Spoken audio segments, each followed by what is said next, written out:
Hello bachon, let's read the question. The question says the reaction of 1 mole each of para-hydroxyacetophenone and methyl magnesium iodide will give. So in option A we are getting methane along with a complex compound which is having COCH3 at the para position and IMGO, and in option B we are having para-methoxyacetophenone. In option C we are having phenol in which on para position we have CCH3 CH3 OMGI, and in option D we have para-methoxyacetophenol along with MgI at the ortho position. So first of all we will check the key concept of the question. In this question, one key concept is that methyl magnesium iodide means Grignard reagent.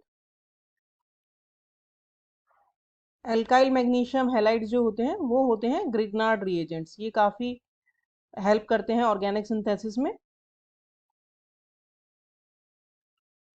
और दूसरा इसमें ये की concept है कि जब methyl magnesium iodide या फिर ग्रिग्नार्ड रिएजेंट ऐसे किसी मॉलिक्यूल के साथ रिएक्शन करते हैं जिसमें एक्टिव हाइड्रोजन होती है, active hydrogen means hydrogen is easy to remove from that molecule, it will easily come out, तो इस वाले केस में ये रिएक्ट करके देते हैं एल्कीन्स।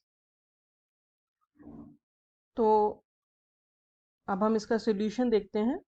हमें जो रिएक्टेंट दिया है सबसे पहले उसकी स्ट्रक्चर ड्रॉ करते हैं। जो हमें दिया है रिएक्टेंट उसमें बोला है पैरा हाइड्रोक्सी, यानी पैरा पे OH ग्रुप है। Acetophenone, acetophenone mean CaOCH3 group होता है बेंजीन से अटैच, तो ये हमारा हो गया पैरा हाइड्रोक्सी एसिटोफिनॉन। तो इसको अगर हम रिएक्शन कराएं ग्रिग्नार्ड रिएजेंट से तो दो पॉसिबिलिटी हैं, एक तो रिएक्शन हो OH के थ्रू और दूसरा हो रिएक्शन एल्डिहाइड पे एडिशन। लेकिन जो रिएक्शन है वो होती है OH के थ्रू, बिकॉज जो फिनॉल का जो हाइड्रोजन होता है वो बहुत ही एक्टिव होता है। उसका रीजन ये होता है कि जब OH निकल जाता है तो जो ऑक्साइड बनता है, जो फिनॉक्साइड आयन उसको बोलते हैं, जो फिनॉक्साइड आयन होता है वो रेजोनेंस से हाईली स्टेबलाइज होता है। यहाँ पे OCH3 है तो ये इलेक्ट्रॉन्स अगर इसको देगा तो ये इलेक्ट्रॉन्स यहाँ पे जाएंगे, इस तरह से रेजोनेंस चलता रहेगा और ये जो फिनॉक्साइड आयन है ये काफी स्टेबल होता है। यही रीजन होता है कि फिनॉल्स जो होते हैं उनकी जो हाइड्रोजन होता है उसे हम एक्टिव हाइड्रोजन मानते हैं। तो जैसा कि मैंने की कंसेप्ट में बताया कि जब ग्रिग्नार्ड रिएजेंट किसी भी ऐसे रिएक्टेंट के साथ रिएक्शन करते हैं जिसमें एक्टिव हाइड्रोजन होता है तो एल्केन बनती है।